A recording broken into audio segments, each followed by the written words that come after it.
Guys welcome to my YouTube channel medical and nurses. अब मेरा नाम है कीर्ति। सो गाइज आज के इस वीडियो में हम स्टार्ट करने वाले हैं जो हमने 1000 MCQs की सीरीज स्टार्ट की है CHO HPSSB और CRPF एग्जाम के लिए। तो यहाँ पर उसका पार्ट थर्ड है। यहाँ पर टोटल 20 क्वेश्चन है। जो भी क्वेश्चन है प्रीवियसली एग्जाम में आए हुए क्वेश्चन है, साथ ही साथ बहुत ही इंपॉर्टेंट क्वेश्चन रहने वाले हैं। तो यहाँ पर पार्ट थर्ड डिस्कस करने वाले हैं हम। तो मैं आपको बता दूं, जो भी लोग चैनल पर नए हैं चैनल को प्लीज़ सब्सक्राइब कर लीजिए, साथ ही साथ बेल आइकन को जरूर प्रेस करके रखें ताकि आपको नोटिफिकेशन मिले और आप लोग वीडियोस देख सकें, कोई भी वीडियो मिस ना हो। क्योंकि यहाँ पर आपको जो भी रिक्रूटमेंट होती है नर्सिंग वालों के लिए, स्पेशली नर्सिंग वालों के साथ साथ यहाँ पर फार्मासिस्ट, लैब टेक्नीशियन, ANM की रिक्रूटमेंट का जो नोटिफिकेशन आते हैं गवर्नमेंट के थ्रू, वो भी मैं आपको बताती हूँ। साथ ही साथ जो पुराने पेपर्स रहते हैं वो भी आपको यहाँ पे मिल जाते हैं पूरे। और इवन जो मॉडल पेपर सीरीज रहती हैं उनमें से भी जो भी CHO एम्स जो भी एग्ज़ाम होते हैं उनमें 60 से 70% है जो वीडियोस में से क्वेश्चन आपके लिए आते हैं। जो भी लोग वीडियोस देखते हैं उनको स्पेशली पता होगा। तो जो भी लोग नए हो चैनल पर, चैनल को सब्सक्राइब जरूर कर लें।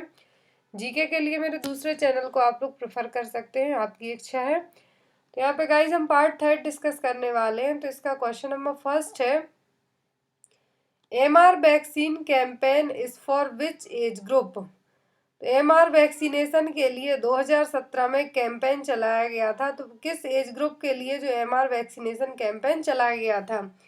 ऑप्शन है 9 month, between 16 to 18 month, between 9 month and less than 15 years, between 6 month to 18 month. तो एक जो कैंपेन चलाया गया था MR वैक्सीनेशन के लिए, तो इसमें एज ग्रुप और बेनिफिशियस ग्रुप क्या रखे गए थे? Between 9 month and less than 15 years. तो यहाँ पर इसका राइट आंसर क्या होगा? C. Next is submerged portion of the iceberg represent. तो आपने आइसबर्ग है जो पढ़ा होगा कम्युनिटी हेल्थ नर्सिंग में। तो यहाँ पर सबमर्ज्ड पोर्शन आइसबर्ग में क्या रिप्रेजेंट करता है? ऑप्शन है undiagnosed case, clinical case, dead case या फिर ट्रीटेड केस। तो यहाँ पर आइसबर्ग में दो कैटेगरी होती हैं, एक तो होता है सबमर्ज्ड पोर्शन और दूसरा होता है फ्लोटिंग टिप्स। तो सबमर्ज्ड पोर्शन है जो क्या रिप्रेजेंट करेगा आइसबर्ग में? तो यहाँ पर इसका राइट आंसर होगा अनडायग्नोज्ड केस। तो यहाँ पर आइसबर्ग में एक तो होता है सबमर्ज्ड पोर्शन जिसमें जो हिडन मास ऑफ डिसीज होती हैं, जो डिसीज उतनी शो ऑफ नहीं होती, वो रिप्रेजेंट होती हैं। इनमें सब क्लिनिकल केसेस, कैरियर्स और अनडायग्नोज्ड केस हैं जो आएंगे। यदि ऑप्शन में आपके लिए अनडायग्नोज्ड केस ना आए, सब क्लिनिकल केस आए, कैरियर्स आए, तो अब भी आप इनको मार्क कर सकते हैं, क्योंकि ये सबमर्ज्ड पोर्शन को क्या रिप्रेजेंट करता है? जो भी अनडायग्नोज्ड केस रहेंगे, कैरियर्स है या फिर सब क्लिनिकल केस। और फ्लोटिंग टिप्स क्या रिप्रेजेंट करेगा? जो भी चीज़ें फिजिशियन ने असिस्ट की, फिजिशियन ने जो भी चीज़ें देखी अपनी प्रैक्टिस में, हॉस्पिटल में, क्लिनिक में पेशेंट के लिए, तो वो क्या करेगा? फ्लोटिंग टिप्स उसके लिए रिप्रेजेंट करेगा। तो यहाँ पर क्वेश्चन था कि सबमर्ज्ड पोर्शन है जो आइसबर्ग में क्या रिप्रेजेंट कर रहा है? Undiagnosed case. यहाँ पर इसका राइट आंसर क्या होगा? A. Next is the quantity of hormone released by progesteside per day is. तो जो प्रोजेस्टेसाइड IUCD है, तो पर डे कितना हार्मोन की क्वांटिटी रिलीज करती हैं? ऑप्शन है 25 म्यूजी, 45 म्यूजी, 65 म्यूजी या फिर 85 म्यूजी।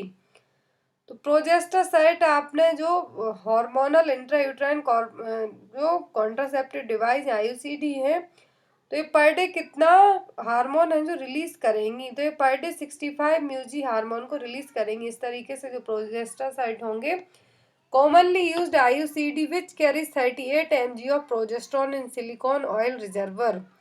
तो यहाँ पर प्रोजेस्टेसाइड की सभी इंपॉर्टेंट कैरेक्टर्स लिखे हुए हैं कि प्रोजेस्टेसाइड क्या है? कॉमनली यूज्ड IUCD है जो 38 mg प्रोजेस्ट्रॉन है जो क्या करके रखती है? रिजर्व कैरी करती है 38 mg of progesterone in silicon oil reservoir.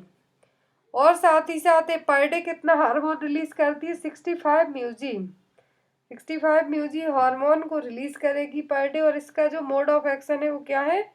It acts by forming a thick plug of mucus at the cervical os which prevents penetration by the sperm.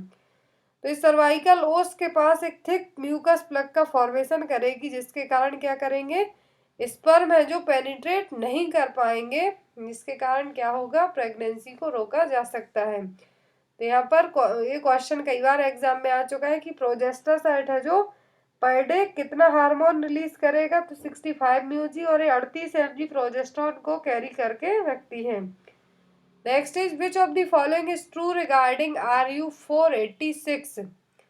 RU486 को लेके सही पॉइंट क्या है? ऑप्शन है prevents fertilisation, has affinity for estrogen receptor, single dose of 10 mg prevents pregnancy in 90% cases, in cause delayed menstruation. RU486 का यहाँ पर सही पॉइंट क्या है? तो सबसे पहले मैं आपको बता दूं कि ये है क्या। तो RU486 क्या है, मिफेप्रेस्टोन है, और ये क्या करता है, फर्टिलाइजेशन को प्रिवेंट नहीं करता है, और जो मेडिसिन है जनरली अबॉर्शन के लिए दी जाती है, तो जो क्या करेगी, कॉज डिले मेंस्ट्रुएशन। तो यहाँ पर इसके राइट आंसर क्या होगा, फोर्थ, कॉज डिले मेंस्ट्रुएशन। तो मिफेप्रेस्टोन ऑल्सो नोन एज RU486, यहाँ पर मेडिसिन भी इमेज दी हुई है, typically used in combination with misoprostol to bring about an abortion during the pregnancy। Abortion के लिए जो मिसोप्रोस्टॉल के साथ दी जाती है मिफेप्रोस्टोन, और ये 97% इफेक्टिव ड्रग्स होती है during the first 60 day of pregnancy. यदि 63 डेज की प्रेगनेंसी है तो ये 97% इफेक्टिव है जो रहेगी अबॉर्शन के लिए, और ये सेकेंड ट्राइमेस्टर ऑफ प्रेगनेंसी में भी इफेक्टिव रहेगी। तो यहाँ पर इसका जो इसके लिए जो मेन पॉइंट आपको क्या याद रखना है कि ये मिफेप्रेस्टोन है, कॉम्बिनेशन के साथ दी जाती है मिसोप्रोस्टॉल के साथ अबॉर्शन के लिए, और इसका सिंगल डोज 10 mg का जो सिंगल डोज है प्रिवेंट कर सकता है 99.1% केसेस की प्रेगनेंसी में। तो इसकी फेलियर रेट बहुत ही कम है। Next is vitamin A in vegetable sources called. तो विटामिन ए यदि वेजिटेबल सोर्स में पाया जाता है तो वो क्या कहलाएगा? ऑप्शन है रेटिनॉल, कैरोटीन, पेंटाथेनिक एसिड या फिर कैल्सीफेरॉल।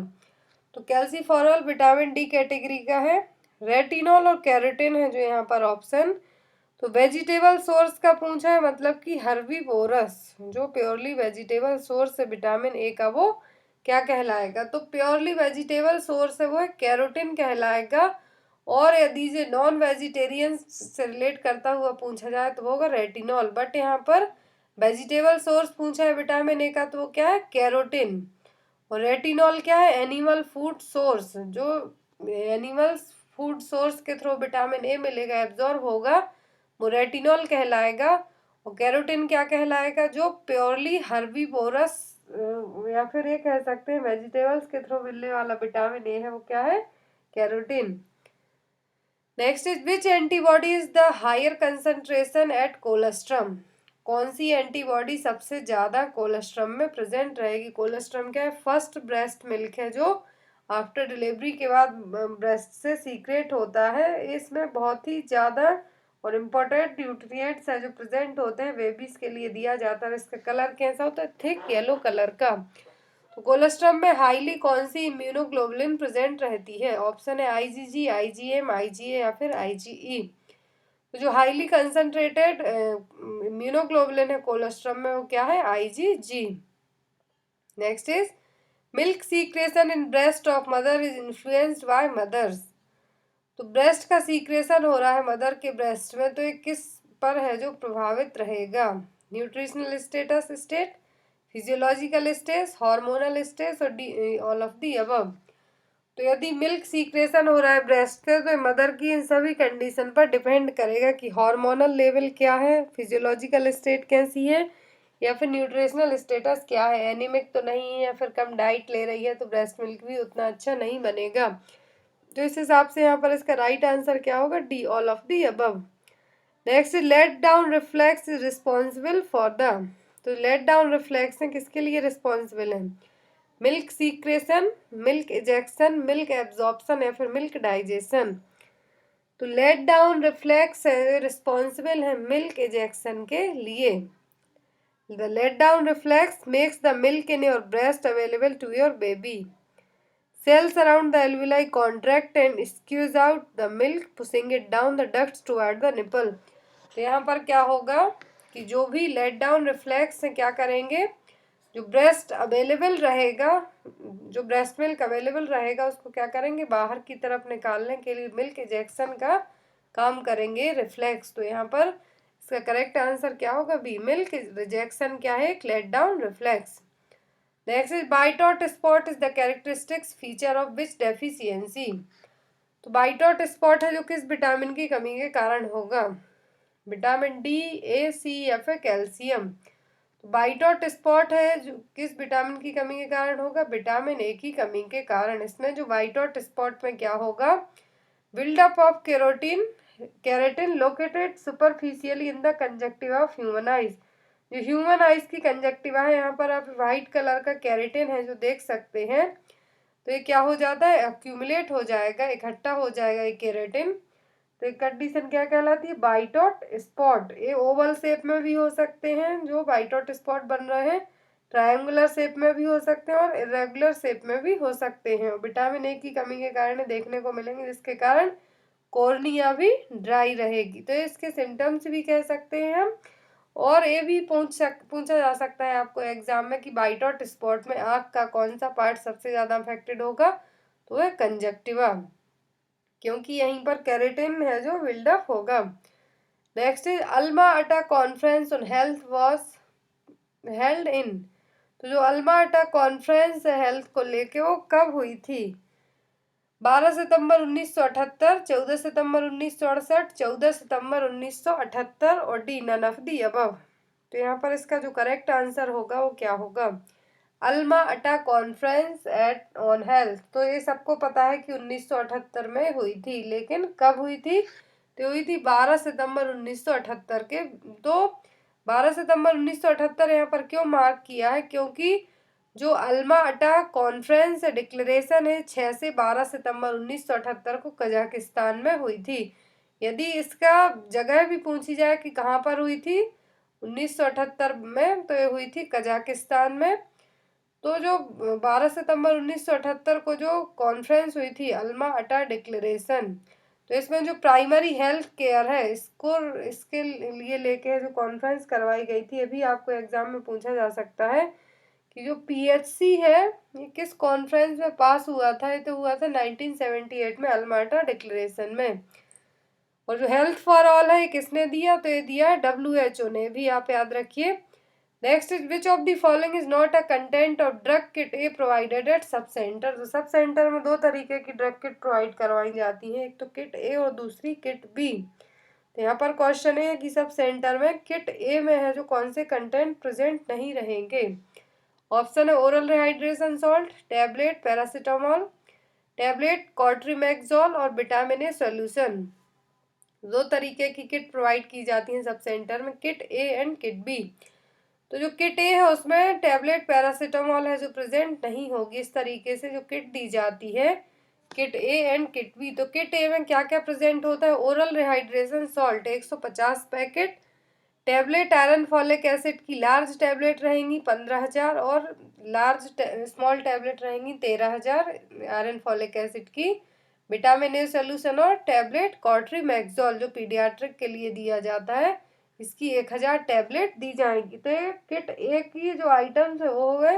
किट बी दी जाती है जो सब सेंटर के लिए, उसमें रहते हैं methyl ergometrine maleate, tablet paracetamol, injection methyl ergometrine maleate, tablet mebendazole, tablet dicyclomine, ointment povidone iodine, cetrimide powder, cotton bandage और एब्जॉर्बेंट कॉटन। तो इस तरीके से किट बी में 9 आइटम्स प्रेजेंट रहेंगे टोटल, और साथ ही साथ किट ए में टोटल 5 आइटम्स हैं जो प्रेजेंट रहेंगे। तो आपको दोनों किट में क्या क्या आइटम प्रेजेंट है याद रखना है, आपको एग्जाम में पूछा जा सकता है, स्पेशली CHO एग्जाम में। Next is which of the following contribute to growth monitoring of under 5 children. 5 साल तक की एज के बच्चों में ग्रोथ मॉनिटरिंग किस बेस पर हम बना सकते हैं, ग्रोथ मॉनिटरिंग का जो कंट्रीब्यूशन है किस बेस पर रख सकते हैं, Apgar scoring, weight monitoring, road to health chart या फिर हेल्थ एजुकेशन। तो अपगार स्कोर तो न्यूबॉर्न बेबीज के लिए यूज किया जाता है, बट ग्रोथ मॉनिटरिंग के लिए नहीं होता है। तो यहाँ पर ग्रोथ मॉनिटरिंग के लिए अंडर 5 ईयर एज की चाइल्ड का बच्चा दिया है, तो वो होगा road to health chart. Road to health chart में बच्चे की सही तरीके से प्रॉपर हाइट, वेट, सभी चीज़ों को हम पता कर सकते हैं। तो यहाँ पर इसका आंसर क्या होगा? C. Next is weight of the non pregnant uterus is about. Non pregnant uterus का वेट है जो कितना होगा?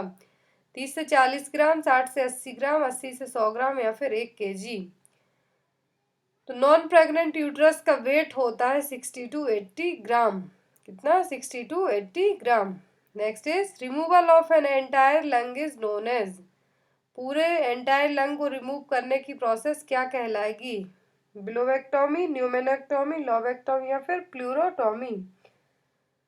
तो जो एंटायर लंग्स को रिमूव करने की प्रोसेस क्या कहलाएगी? न्यूमोनेक्टोमी। यदि ओनली सिंगल लोब रिमूव किया जाता तो इसको लोबेक्टोमी कहते, और एक सेगमेंट बस रिमूव किया जाता लंग का तो वो होता सेगमेंटेक्टोमी। बट यहाँ पर पूरे एंटायर लंग की बात की गई रिमूव करने के लिए, तो वो क्या होगा? Pneumonectomy. Next is the neonate is clean in the diversion of. तो जो न्यूनेट बेबी है उनको किस डाइवर्जन में क्लीन किया जाएगा? Side by side, back to front, cephalocaudal या फिर D, none of the above. यहाँ पर सेफेलोकॉइडल का मतलब है हेड टू टोय। तो जो न्यूबॉर्न बेबीज है उनको किस डायरेक्शन में क्लीन किया जाएगा? डाइवर्जन में। तो क्लीन किए जाते हैं cephalocaudal, first head and then toe, तो head to toe. Next is fertilization takes place at. तो फर्टिलाइजेशन की प्रोसेस कहाँ पर होती है? ऑप्शन है इंटरस्टिशियल स्पेस, इनफंडिबुलम, एम्पुला या फिर D, none of the above. तो जो फर्टिलाइजेशन की प्रोसेस होती है कहाँ पर होती है? एम्पुला में। तो यहाँ पर इसका आंसर क्या होगा? C. Next is after the measurement of oral temperature thermometer must be clean from. Oral temperature check किया जिस थर्मामीटर से, यदि उसी से हमें यहाँ पर क्वेश्चन है कि ओरल टेम्परेचर चेक करने के बाद थर्मामीटर को आप किस डायरेक्शन में क्लीन करेंगे? Front, front to back, from steam to bulb of thermometer, D, none of the above. तो थर्मामीटर को क्लीन किस डायरेक्शन में करेंगे हम? From steam to bulb. Next Indian mental health act has been passed in the year. तो Indian mental health act है जो कब पास हुआ था? तो ये पास हुआ था 1987 को। तो यहाँ पर इसका आंसर क्या होगा? डी। नेक्स्ट है orthotolidine test is used to detect. तो ये भी कई बार एग्जाम में आ चुका है कि ऑर्थोटोलिडीन टेस्ट है जो क्या डिटेक्ट करने के लिए किया जाता है? ऑप्शन है chlorine demand, free and combined chlorine, bound chlorine या फिर फ्री रेसिडुअल क्लोरीन। तो जो ऑर्थोटोलिडीन टेस्ट परफॉर्म किया जाता है इसमें फ्री और कंबाइंड क्लोरीन कितनी है वाटर में उसको पता करने के लिए किया जाता है। तो यहाँ पर इसका आंसर क्या होगा? B. Next and last question, what is the normal position of uterus? Wait पढ़ लिया हमने यूट्रस का, अब बात है यहाँ पर पोजीशन की। तो नॉर्मल यूट्रस की पोजीशन क्या होगी? ऑप्शन है anteverted, anteflexed, both anteverted and anteflexed, and D है यहाँ पर एंटी एक्सटेंडेड। तो जो पोजीशन होती है यूट्रस की नॉर्मल पोजीशन वो क्या होती है? Anteverted and anteflexed. तो यहाँ पर आंसर क्या होगा? C, both A and B. So guys ये थे टोटल यहाँ पर 20 क्वेश्चन। आई होप आपको वीडियो अच्छा लगा हो तो लाइक जरूर करना, अपने दोस्तों के साथ शेयर करना। Thank you for watching us, bye bye.